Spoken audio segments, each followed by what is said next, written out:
I would like to know whether, well, of course you read the book, so I was interested in the way you restructured the whole novel by weaving the stories in parallel lines that you see unfolding during the film. And if you too had read the book or wanted or chose not to because you wanted to stick to the screenplay that's masterfully weaved. That's it. Well, the thing is, when you read a book and you have plans to adapt the book, there's a point in which you have to completely separate yourself from the book. You have to start thinking more. You start thinking more of a film. And actually, what happens when you have the instinct of adapting something is because you're seeing a film, and from that point on, is a matter of honoring the film more than honoring anything else. So because of that, it was the way also thematically the book deals with the specific themes. Some of those we took, some we enhanced, some we didn't, and we added other thematic elements. Not only thematic, but also a subtext that because it's a different form, the film and a novel. So I think that was the point of departure, and then the collaboration with the actors did the rest, because they came with their own set of ideas. I would call them rewrites, because those some good, some bad. Because those trigger all these new things that were happening. And so how about your relationship with the book, if you decided to read it, or with the characters? Also, the film has many long shots, so you have a feeling that the characters were able to develop during the interaction between the performers. Well, for me, the conversation began with Alfonso Cuaron, and so I knew whatever the material was that I was going to be involved, and then knowing that Kevin, who I've greatly admired as an actor for many, many years, because you want to know who you're playing with.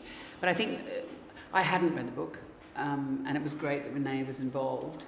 But I think even if you're doing Brothers Karamazov or Jonathan Franzen novel, it might be chapter 17 or page 220 that inspires you to make the film.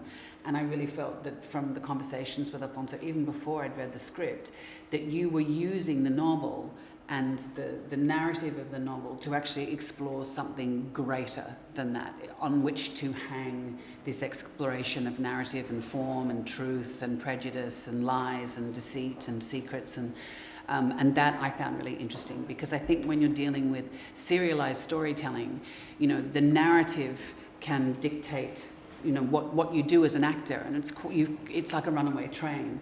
And I felt, because there was such a strong, unsurprisingly strong directorial vision for it, you knew that it was going to be a really enriching experience.